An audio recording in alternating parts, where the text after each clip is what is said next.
Hello बच्चों, चलिए प्रश्न पढ़ते हैं। बर्फ की एंट्रोपी जल से कम होती है, क्यों? चलिए अब हम प्रश्न की मुख्य अवधारणा देख लेते हैं।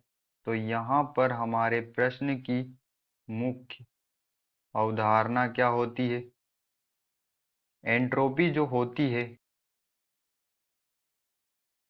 पदार्थ की अव्यवस्था एंट्रोपी कहलाती है।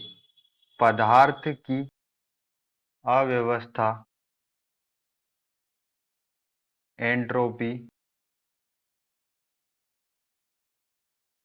कहलाती है।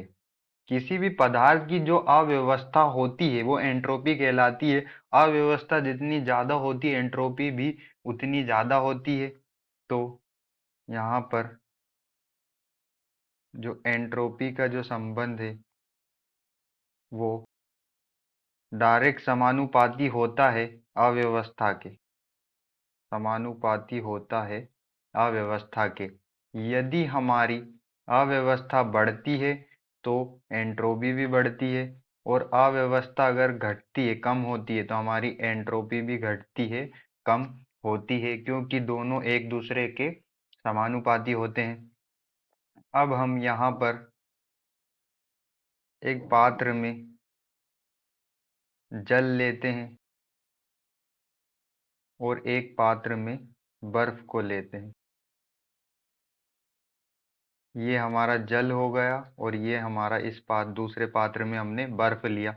अब बर्फ का एक आकार होता है निश्चित आकार होता है, और इसकी एक व्यवस्था में होता है। इसका जो आकार होता है एक व्यवस्था में होता है, इसकी एक व्यवस्था होती है। जबकि जल का कोई निश्चित आकार नहीं होता, यह व्यवस्था में नहीं होता, यह अव्यवस्था इसकी अव्यवस्था जो होती है वो ज़्यादा होती है बर्फ से। बर्फ की जो अव्यवस्था होती है वो कम होती है।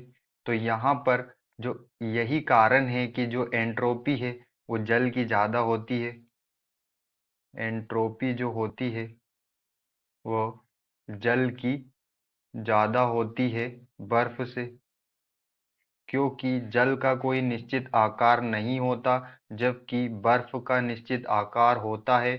और बर्फ की अव्यवस्था कम होती है, और हमारे जल की जो अव्यवस्था होती है वो ज़्यादा होती है। इसीलिए जल की एंट्रोपी ज़्यादा होती है बर्फ से। आशा करते हैं आपको समझ में आया होगा। धन्यवाद।